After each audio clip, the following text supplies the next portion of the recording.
So Billy is a great kid, but we've had some issues regarding his behavior. That's impossible. Well, he tends to be disruptive during coursework. Maybe your coursework isn't interesting enough. He does tell us you're rather boring. I can assure you the rest of the class has no problem paying attention. Well, then clearly our Billy is just more intelligent than the other students. That must be it. He's just not challenged enough with the work, and so he's bored. Yeah, I don't think that's it. Oh, so you're calling him stupid? I'm saying he doesn't even do the work. He most certainly does. No, he really doesn't. We make sure he completes every assignment. Okay, what about his book report this week? What about it? He said Russian hackers stole it. Oh my god, should we change our passwords? What? No, why would Russian hackers care about a book report about the bridge to Terabithia? Well, you certainly seem to care. It's my job to care. Sounds like a pretty stupid job. Well, regardless, I'm gonna need him to do the report and bring it to class tomorrow. What about the hackers? Obviously, that didn't happen. So you're saying my son is lying? I'm saying he's falling really behind, okay? We had a pop quiz this morning, and he said the capital of the United States was America. Not a bad guess. Pretty bad. Okay, well, what I'm hearing is an obvious lack of teaching ability. Wow, that's what you've taken away from all this. Pretty much. Okay, well, then why don't I just move on to the next problem? Which is? His behavior. Our little Billy is an angel. Sure, but he also distracts his peers and does some highly questionable things. Oh, really? Like what? Well, let's see. Last week, he defecated in a box and turned it in as his homework. Only because you asked him to. Why would I ask for that? I have no idea, but he specifically said you wanted a diarrhea. Diorama!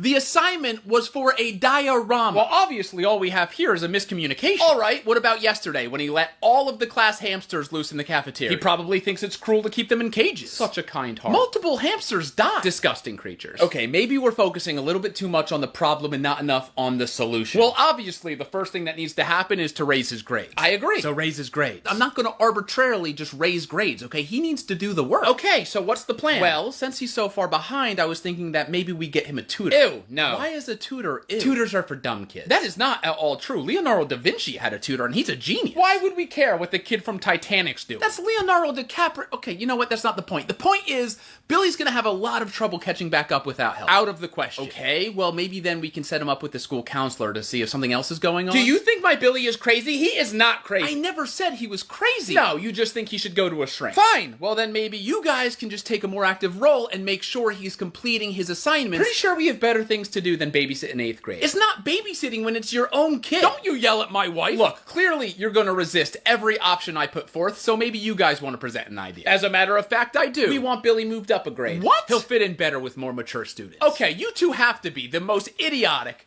dense, ignorant people I've ever met. I mean, no wonder your kid's in. How dare you speak to us that way? Oh yeah? Can't handle the truth? Well, here's a truth bomb for you. The only plan of action that would fix your kid is to go back in time and use protection. That is it! I am reporting you to the school board immediately! Go ahead. We could have you fired. If it gets me away from your devil spawn of a son,